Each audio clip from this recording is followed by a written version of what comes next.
Most of my stuff tonight is going to be about humanity, or what I feel should be our sense of humanity.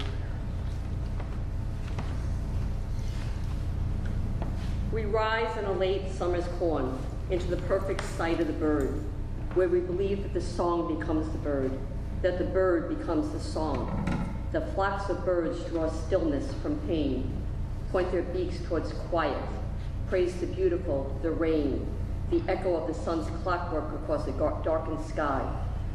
That hand split peaches to feed the hungry, to see through the tissues of the ordinary, for every life to push up out of soil and reach for the sun, for black leaves turned golden, left trundled into the silence of earth, to be born from whispers of warm grass and dandelions, for the twisted stems of pears from our own tree's harvest to be set on table with loaves of bread, where hunger of homeless are fed spoonfuls of honey, and we rise into the blackness of others' lives to sit down beside them, weeds among weeds, reaching out arms to the empty-handed.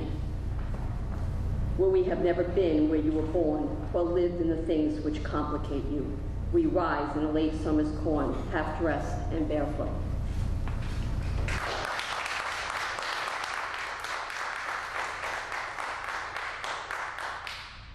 This one is called Morning's Light. You can feel the softness of humanity as it creeps over mountains, settles on pastures of innocence, blades of grass which hold no prejudice.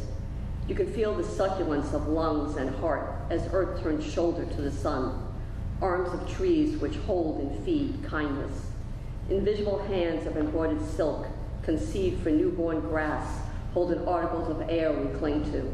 On earliest morning of moments light, in the sway of silence, this thing which hangs from humanity becomes the innocence of man at dawn.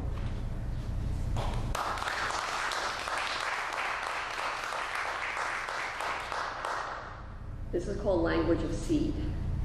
There is value in the rendering of a softened language, which speaks to the core of a soul, which brings in softest breeze of morning, where poetic courage learns to listen, the flocks of swallows on the layering of a moon, the gaunt of tree lurching shadow on pond, the pond itself in its reflective quiet, where wisdom rises from birch and apathy is scorned, where swallows hush the sway of tree, where current rises through breath, and stillness lies on the edge of everything. There is value in a language where humanity falls to its knees and learns to pray, where language of poem is an expression of the individual consciousness which seeds humanity. I have one more.